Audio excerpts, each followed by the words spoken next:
All right, 2025 Honda Pilot Trailsport Edition transfer case fluid replacement.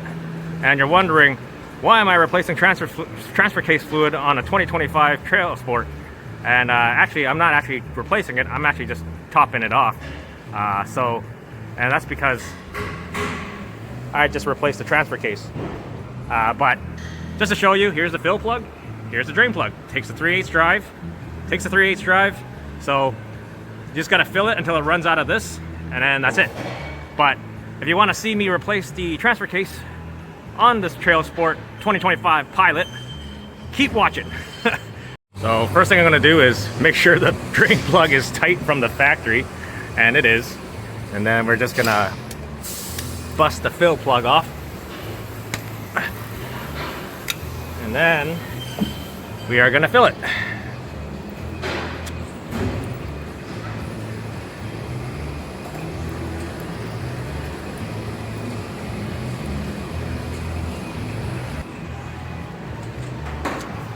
And the fluid it takes is 75W85 high point gear oil. I feel like this is too thin. We've been seeing a lot of failed transfer cases on the previous generation Honda Pilot.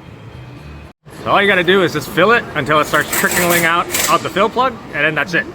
All right, so I got a 2025 Honda Pilot, and it's got a transfer case leak. We could have replaced the O-ring in it, but you know, under the warranty time, there's no specific time for replacing that O-ring or whatever gaskets in between that transfer case. So we're just gonna replace the whole transfer case under the warranty time for the transfer case replacement. So yeah, but just to show you,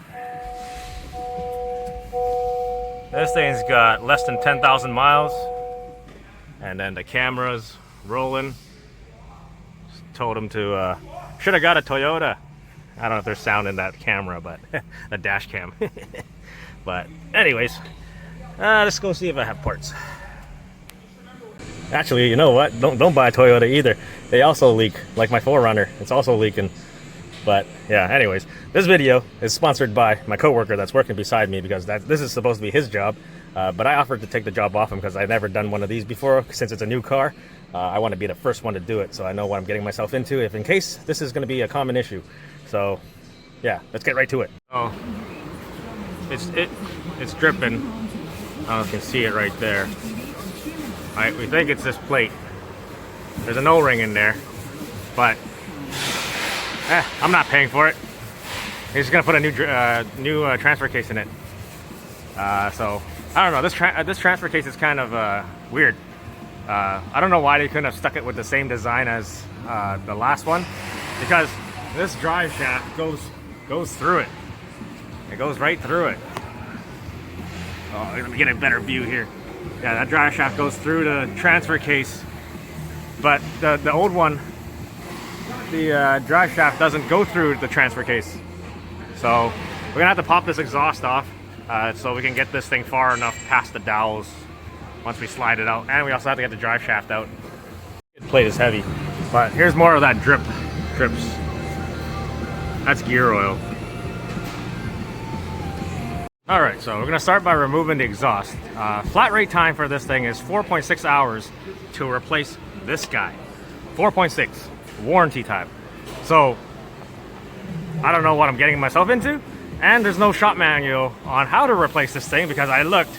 You're gonna replace the transmission, it has the removal and procedure and all that kind of stuff, but not the transfer case. I don't know why. I hate Honda shop manuals. They don't give you.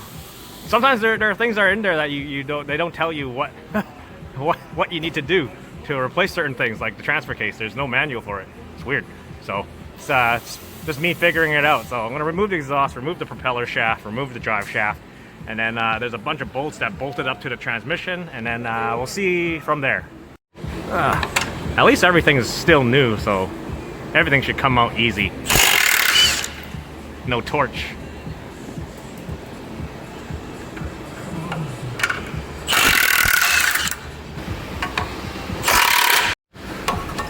Oh, I can't reach.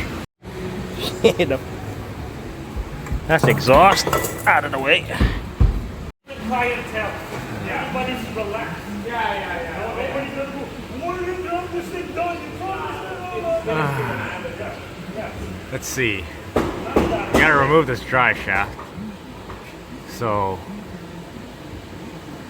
I wonder if I gotta, because there are bolts up there that I can't reach from here. So yeah, man, they should have just kept with the old design and just had it bolted back here where the drive shaft just still goes to the transmission. That is ridiculous. I don't know who designed this.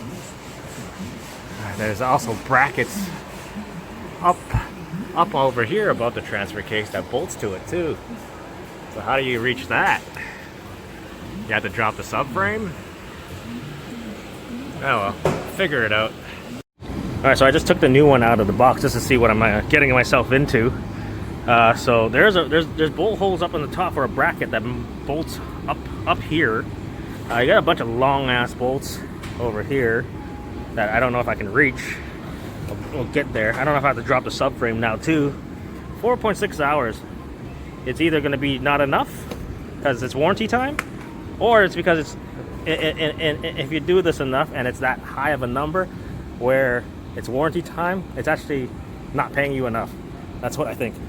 My coworker over there that used to work at GM, it feels like everything on Honda is going way over complicated now, right? Oh, yeah. He's similar to yeah, everything's going complicated. Why can't people just design it to be simple? Okay, so far I just got the shaft out from the knuckle, removed the lower ball joint, took the tie rod off of this side. Now I'm just gonna give this a smack to drive the drive shaft out, and then I gotta figure out how I'm gonna reach those bolts. I'm probably gonna be able to get it from up here. All right, there's the bolts back there, so probably going through the side here. So I guess that's the way to go.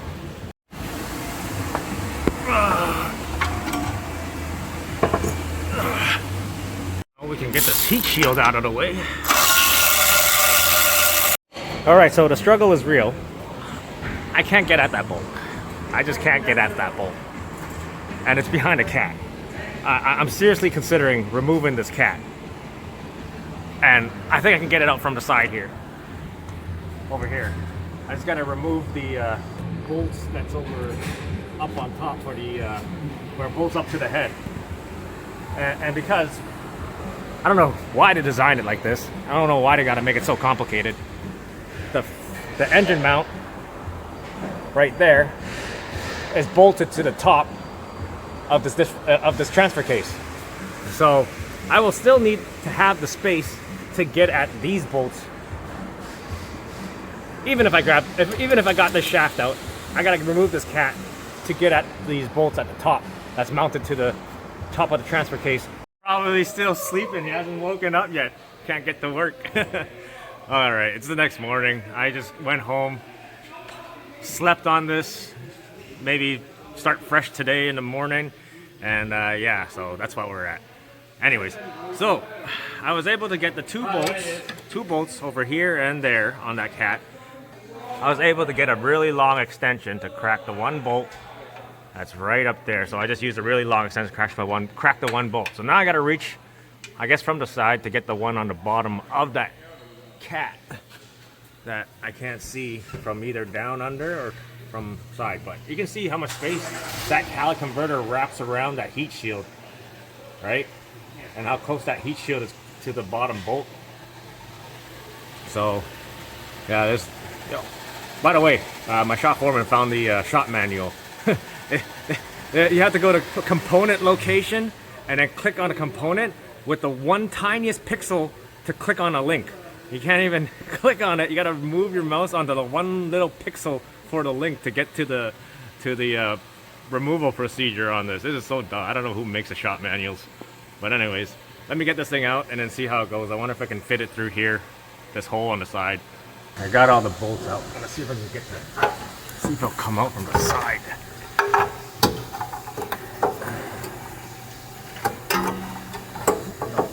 Space there. Oh, maybe I should have took the off-skin sensor out on the top. I'm going to get it.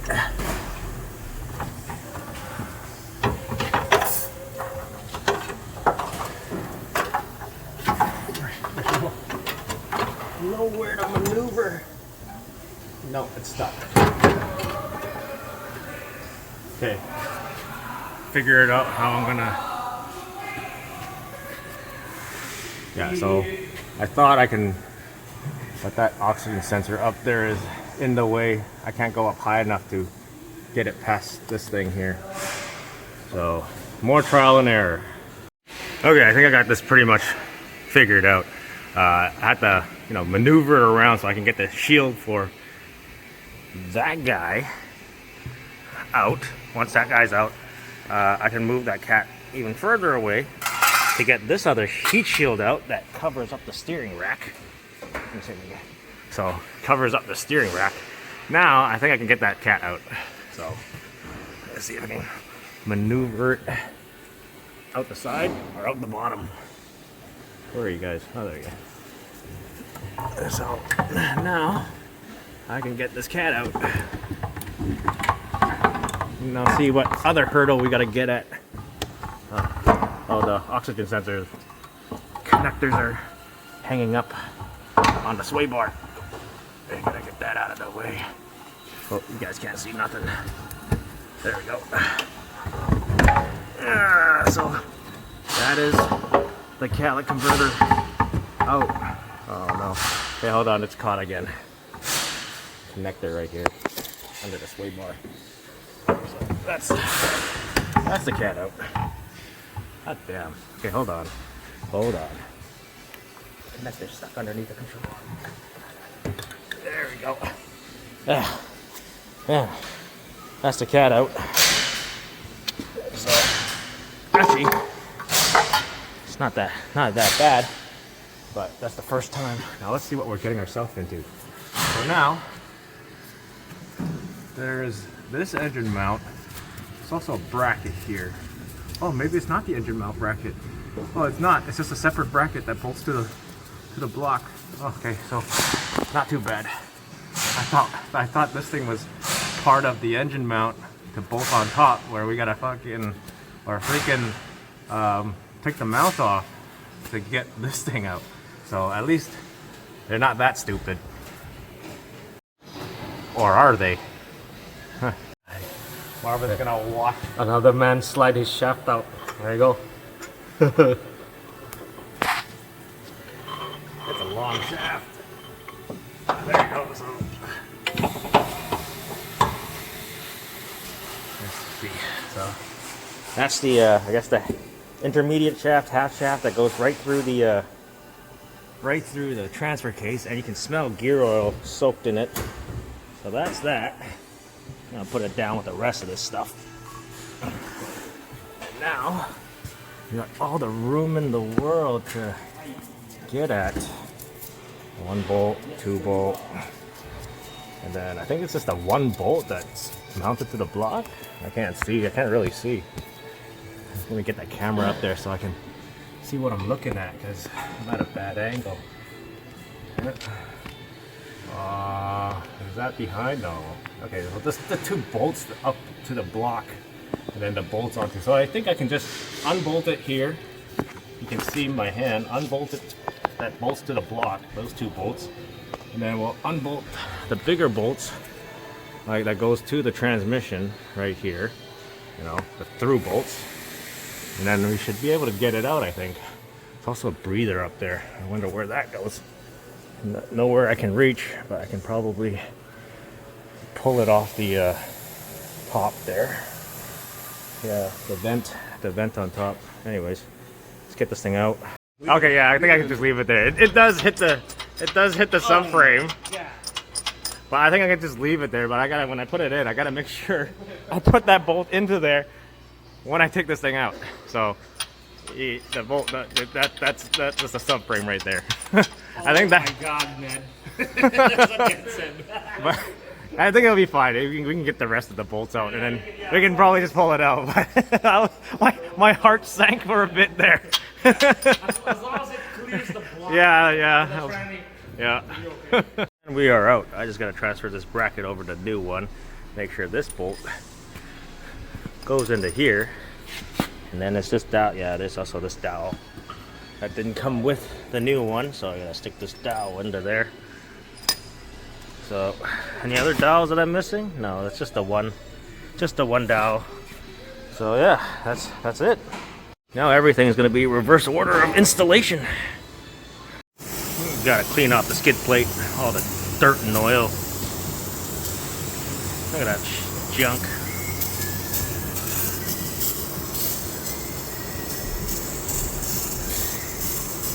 I'm gonna use the whole can of brake clean for this. It's almost empty anyways. Yeah, good enough. All right, it's all filled up. Transfer case is in. And that's pretty much it. But anyways, hope you guys enjoyed the video. Thank you guys for watching, and I will see you next time. Please check down in the description below to my Amazon affiliate link. And you know, if you buy something, I will get a cut. And I thank you greatly for that. So see you in the next video.